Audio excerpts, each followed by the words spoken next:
Hey everybody, my name is Johan, My name is Mike, and we've just returned from the treasures of the Lower Zambezi. and it was a phenomenal experience to say the least. Okay guys, so this is the first time that we've hosted this particular itinerary in the Lower Zambezi, and my goodness, I can't believe it's taken this long. Yeah, why we waited this long to venture into this beautiful area, I also don't know. And yeah, it was a magical 8-night experience, Yeah. split into, well, pretty much down the middle, 4 nights at each camp, and Yeah. we'll elaborate more on the camps, but totally unique and very different experiences that both camps offered us and our guests. Yeah, absolutely. And I think if you guys have seen a lot of the stuff that's come out of Mana Pools, it's similar to that, but probably like on a. I think if you enjoy predators, it's like on a different level, especially leopards. Exactly, I was blown away. I've had decent leopard sightings in Mana, a bit of lion sightings in Mana Pools. But like you said, the hero about Mana Pools are the elephants in the forests with that beautiful light. Nothing beats Mana Pool lights, in my opinion. Whereas the forests, those winterthorn forests, also provide this kind of look and feel to your images. But yeah, it doesn't top Mana in terms of elephants in forests, or at least during our time there, which is early on in their season. But yeah, predator viewing, Yeah. man. And I think that's quite a valid thing that you said there. I mean, we did go in May as the first time this year, so it is beginning of season. But I think once you get towards sort of the drier periods around August, September, you are going to see those big herds coming down, especially when those winter thorns start carrying the pods. And the elephants, I mean, that's like popcorn for them. So they're going to be filling up there. But I mean, leopards were amazing during our time there. We had a few lion sightings. I mean, nothing sort of amazing, but they are around.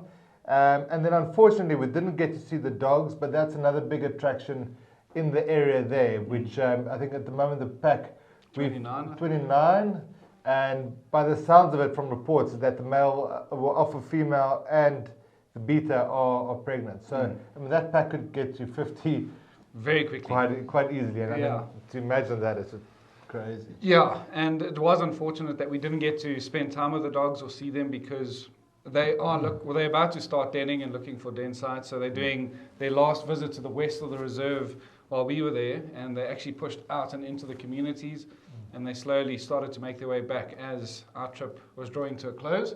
But yeah, as Johan had mentioned, we had spectacular leopard sightings, and I think not only were they amazing leopard sightings, but also extremely unique leopard sightings, having 3 generations getting on and acting like lion, really. Yeah. It was, I've never, in all my years, I've never experienced that amongst a leap of leopard or 3 different generations. Yeah, it's fascinating behavior. And also I think one of the things that I really enjoyed was it was kind of like a slow safari, if that makes sense. You know, it wasn't like the guys used very little radios. It's almost like each camp, you know, communicating to one another. But there's an open channel, but that's more for the camps to communicate, you know, in case they have some guests going from one camp to the next. So it's not used as a safari channel as such. So it's not like that sort of responding to sightings, you know, every morning you go look for your own stuff, you go look for your own stuff in the afternoon. And it's amazing that sort of, it takes it back to the old school way of doing it, of, you know, looking at tracks, listening for those alarm calls, finding the animal, and then, you know, spending time with it. I don't think it's a destination where you're going to go have 3 or 4 killer sightings in a morning or an afternoon. It's kind of like more you find your subject and you spend time with it. There's no pressure from a vehicle point of view. And I think for photographers, you know, that's exactly what you want. Yes, exactly. Spend time, as much time as you want. And as Jan had mentioned, you need to work a bit to try and find your leopard or your lion. And I mean, the lion sightings we had, you said there was no fireworks on that front, but just having these lions with the backdrop of the winterthorn forests and that depth and the colors, it is a beautiful scene, even though the cat's just lying there looking at you. We had a male roaring next to the vehicle, which was quite cool, but regardless as to if you're still tracking down lion or leopard or the dogs, there's always something to see there. The like general game. If you've never seen waterback in a different reserve and you don't know why, it's because they're all in the Lower Zambezi. There are a lot of them. Loads of waterback, lots of zebra, impala, baboon, nice big buffalo herds, and photographing and spending time with these animals in the early morning, late afternoon, and even at midday. En route to the airstrip, when we departed, we had a buffalo herd in the middle of one of the forests, and guests were photographing. They kept their cameras out en route to the airstrip, and one of the most beautiful scenic buffalo shots I've ever seen. And this was at 12 o'clock or 1 o'clock in the afternoon. Harsh light. So those forests offer incredible game viewing opportunity, but also photographic opportunity, regardless to the time of day you're out there. Yeah. And then, of course, you've got the amazing Zambezi River that goes through the park. And I think that for me is absolute game changer. Now with both camps, Kutali and Chula, you've got a view of the Zambezi, and it just brings a different sort of calmness to the whole experience. Yeah. And then, of course, we've got the canoeing trips as well. At Chula, yeah. So I think we can maybe divide the talk up into two now. Yeah. Because as we've mentioned, it's an 8-night stay in the Lower Zambezi. This time around, myself and Johan co-hosted, so we had 8 guests on board. But in the years to come, as like next year's trip, in June, there'll only be 4 guests and 1 wild eye guide. Yeah. Again, split between Kutali and Chula Island Camp. And the cool thing about this is that the camps are very small. Yeah. And regardless as to if you're on Chula Island Camp or at Kutali, we will have exclusive use of the camp. Yeah. So you can leave your cameras, laptops, everything charging in the main area, at the bar, throughout the day, throughout the night, regardless as to which camp you're in. But where are we going to start off with? Describe the experience at Chula, maybe? Yeah. Or let's start the Kutali. Let's chat about that, because that's more your standard safari viewing kind of experience. Yeah, so I think the nice thing with both of the camps is just where they are located. So it's quite a bit sort of further downstream from a lot of the famous or the better well-known and bigger lodges in the Lower Zambezi. So you are further downstream, separated from where the other camps are. And Kutali is also like on a little island almost. You drive over the bridges. Drive over like 2 little bridges, which they've just built recently now. It's just with some rocks. And you're on this little island with a whole bunch of winter thorns in that forest. It is spectacular in the afternoons and in the mornings. And then all the rooms are sort of laid up. I think that's 3 and 3, if I'm not mistaken. 3 and 2. 3 and 2. I think the third one on the far wing was staff or owner tent. Yeah, so 3 on the one side, 2 on the other side, and all overlooking the river, which I think is spectacular. It's beautiful, and as Johan had mentioned, there's a healing element to that water. So you come back, our days there started quite early with coffee and toast and so around the fireplace, which is also on the banks of the river. And you're out quite early because we obviously chase the lights. It also gets really hot very quick in the valley. And so we spend the majority of our morning out there, have our packed breakfast, and enjoy our food out in the field, and then slowly meander back. And on average, we were getting back around about 11:30 in the mornings. And then you have the rest of the day to kind of enjoy the camp. And as Johan said, it's just so beautiful. Those winter thorns are amazing. And the elephants, they're resident. It's like their dog. He's like there every day, all day. Yeah. And how special is that? We've all had really cool experiences there, but Lisa at lunch. Yeah, I think she could count the teeth in its mouth. It was like literally a meter away. That's unreal. And that's a daily occurrence. Yeah, and I think it will become even more sort of frequent once those winter thorns carry the pods.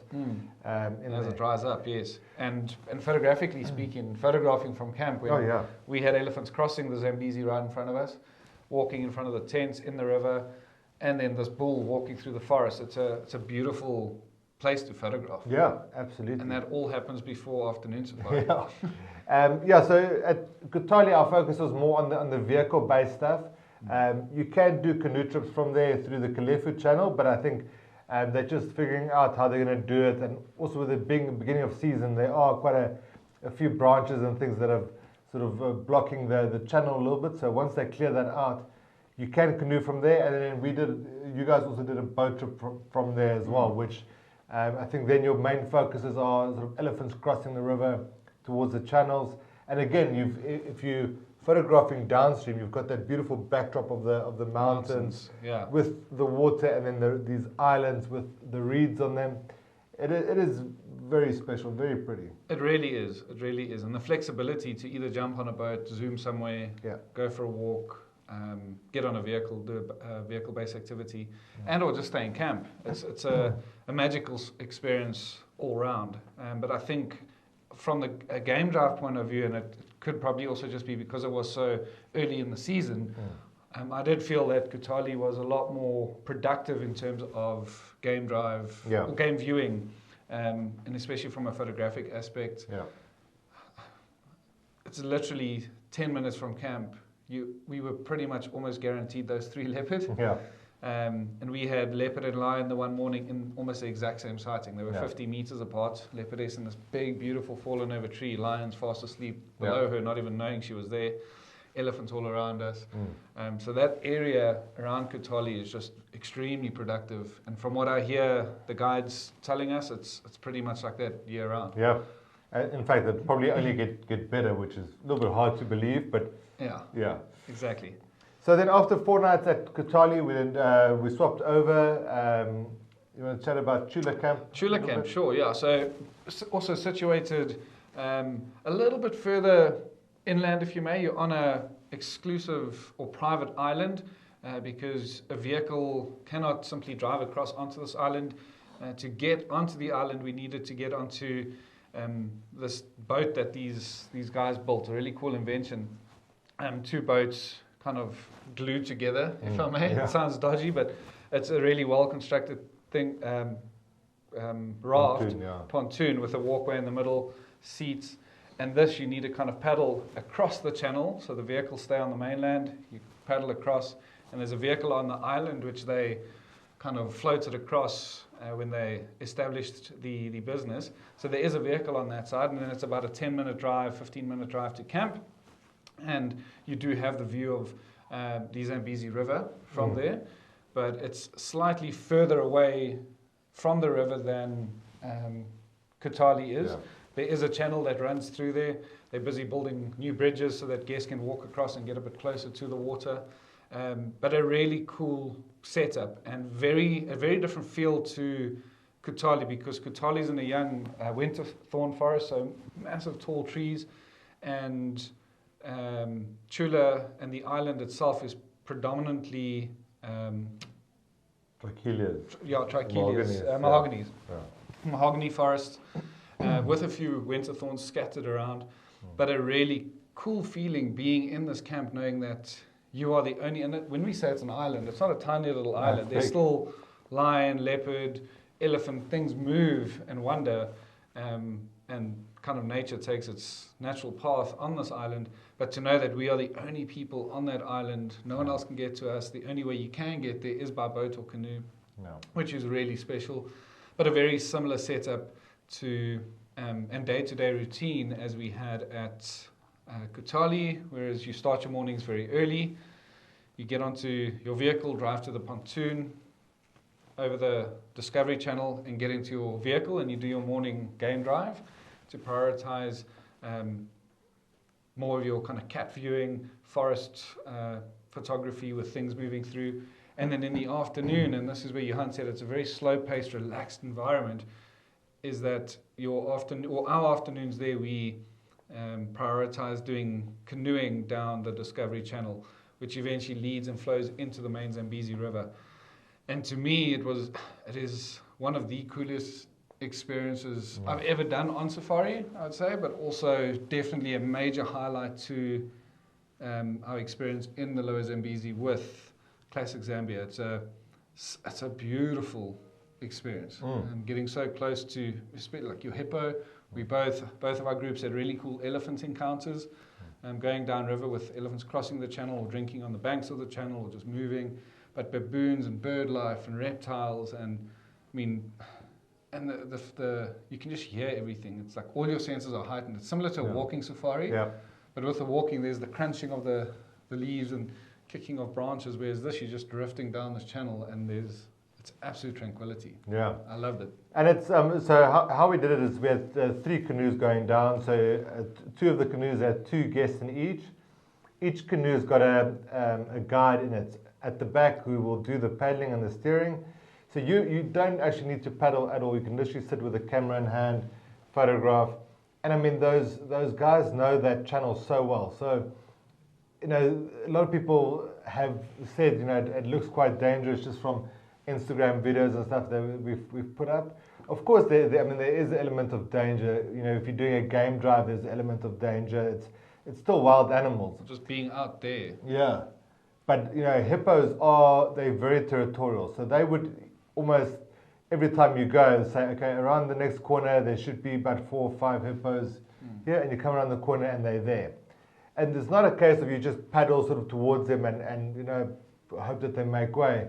The guys calculate everything. So they will stick to the shallow areas of the channel and then kind of wait, and the hippos will then slowly move towards the deeper area, and then you cruise past them. I had a few times with Jacob also, just, you know, seeing like bubbles and say, okay, there's a hippo over there, let's move to the side, wait, and as soon as that hippo pops up, the hippo sees you, knows you're there, and then it kind of moves on from there. So it's not a case of, you know, just getting in a canoe and cruising down and hope that you don't, you know, get into any hippos. These guys have been, I mean, some of the guys have been canoeing that area for 20, 25 years. You know, they understand hippo behavior. So it's done ethically, it's done with a lot of respect for the wildlife, and it's beautiful. There were like 2 pods that we kind of sort of spent time with, and did some backlight photography with them spraying the water, which As the sun was setting. I haven't photographed hippos spraying like that. Neither have I. I've tried hard over all the years, and it was phenomenal. It's so much fun. And being in that canoe, you're pretty much at water level. Yeah. Because as you sit in the canoe, it kind of sinks in a little. Yeah. You're sitting quite low down and shooting at water level. Yeah, the photography was just crazy. It's amazing. We obviously prioritize the afternoons to do so. Reason being is because it kind of cools down and gets dark. You have a shorter activity period, if I may, in the afternoons. But also in the mornings, if you want to do canoeing, it is possible. But just know, if you ever do go and visit, or if you're planning on joining us on this particular safari in the future, just know that we will probably prioritize the afternoons, because the mornings you have the sun in your face. You can't really see too well. It gets uncomfortable due to the fact that the sun's burning your face. You can't see the hippos. Can't see the hippos, which is a problem. But it is very possible to do it in the mornings, but we obviously prioritize the afternoons because it's a nice way to end the day, nice and peaceful, relaxed. And the great thing is, depending on how much time you spend in the channel, because the first afternoon we did it, we kind of moved through quickly. We kind of took the day to photograph a few things, but just kind of get the feel of the channel. And we made our way through pretty quick. And then it led to the end of the channel, and we were very early. So we kind of canoed towards and onto the main river and met the boat on an island along the main river. So the length of the course of the canoeing obviously comes down to what you see en route, how much time you spend photographing. But once we knew that most of the photographic action was going to happen in the channel, we spent more time there, like you said, with those hippos. Turn back, shoot into the light. Amazing. And then the great thing about ending that is, because you need to be off the water before dark, or just as it gets dark, that sunset cruise back to the launch site, which is not too far from the camp, 5-minute drive. But having a gin and tonic or a beer on the boat, cruising down the Zambezi, with also, I think that the water, the mountains in the area within that valley just add so much more to a sunset. And the sunset, the colours are magentas, purples, pinks, oranges, yellows, blues, like every beautiful colour you can think of was in that sky. Yeah, exactly. And I think, you know, the guys that we're using for the trip, Tuscan Main, or Classic Zambia as they're now known, I think we were both super impressed by the lodge, it's nothing fancy, but I think the small things they get right. The food I thought was really good. Oh man. Drinks cold. The room's very comfortable. You've got a bucket shower that the guys will fill up whenever you need a shower. Beds were comfortable. It was warm enough, and I think the guides were top class. Their guides were phenomenal. Yeah. There were a lot of tops here for me, and I think they take the level of service and what you receive as a client when you're there, not in terms of the luxury of your room, because it's a very basic setup, beautiful setup, comfortable, all you need, but they prioritize guest safety, guest experience in terms of food. I think the gentleman's name was Chris. He's from the Netherlands. He's training their chefs and setting up their menus. And I mean, some of the guests who traveled with us are very well-traveled individuals, and I got comments from 2 of them that it's the best food they've ever had on safari. Yeah. But then Adam and Seb, and even the younger guys like Josh, who's busy training, and given all those guys, really good. They are really gearing up to become a super powerful guiding team, and I think will be a force to be reckoned with within not only Zambia itself, but an industry as a whole. Yeah. Really cool experiences when things were quieter. With Adam, for example, when we were doing drives out of Chula, some mornings was fairly quiet. The level of information he was giving was, I told him at dinner one night, it's actually quite inspirational, because you very seldom find guides like that anymore. So it was a really great experience all round, and a nice, easy, quick way in, quick way out with a super easy a Cessna Caravan, and it's an easy flight in, 40 minutes. Yeah, it's quick. Land at Yeki Airstrip, and then a short drive to the camps. It's a really awesome experience out there. I really enjoyed it. I would highly recommend. I mean, we spoke to a few people, and it kind of blows my mind a little bit that the Lower Zambezi or Zambia is not more popular, or there hasn't been sort of more noise made about it. I would highly recommend it if you're thinking of a trip that is both great from a photographic point of view, and also the experience is next level. I think this is probably one of the tops, and I think I said it a few days ago. It probably ranks as sort of the top 2 or 3 of my sort of favorite destinations, I think. This is my first visit there, and look forward to getting back very soon, because early on in the season now you can already see the potential it holds for like the months to come. Seb has been there for like 25 years. Probably. He guided us at Kutali, and he was showing me videos from the drier seasons, September, October, and the wild dog hunting buffalo, and that entire scene of dust, buffalo running, wild dogs jumping through the dust. It's crazy. I have to get back, and I will be getting back.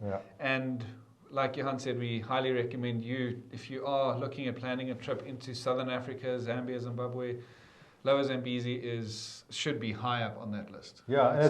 It's so easy to go anywhere from there. From when you get back to Lusaka, there's direct flights into Nairobi, so you can do the Masai Mara or Amboseli, and they're also starting with direct flights from Lusaka to Cape Town pretty soon. That'll be. And you can go Vic Falls, you can go, there's so many options that you can. Tons. Well, if you want to keep it in Zambia, like you said, Livingston, Vic Falls, Lower Zambezi, South Luangwa. There's a Kafui. There's so many options within that country itself. I really am happy that we went with Tuscan Main, or now known as Classic Zambia. It was a phenomenal experience, and I think hearing from all of our guests on the day we were departing or building up to departure, they were blown away. Loved every moment, and a lot of them being guests who are used to 3-4 big profile sightings a day. Here there was one in the morning, one in the afternoon, but this was good enough, because it's I think what you would have seen in this video, it was that good. I mean, adult leopard, 2-year-old cub, and a 2-month-old cub interacting. I mean, that's just, where do you start? It's stupid. I've guided the Sabi Sands. We've both been to the Sabi Sands multiple times. I've never seen that in the Sabi Sand. And that's leopard paradise. But insane experience, and it was always a pleasure. Thanks, man. Thank you very much. And if you guys are keen to experience the Lower Zambezi, we do have limited spaces. I think there's 2 spots left for next year's trip. One wild eye guide, 4 guests, 8 nights. it will blow your mind. It's incredible. So yeah, either get in touch with myself or Johan or anyone within the office, and we'll happily assist you and make this trip a reality for you. Yeah. Awesome. Perfect. Thank you very much for watching. And see you all soon. Cheers.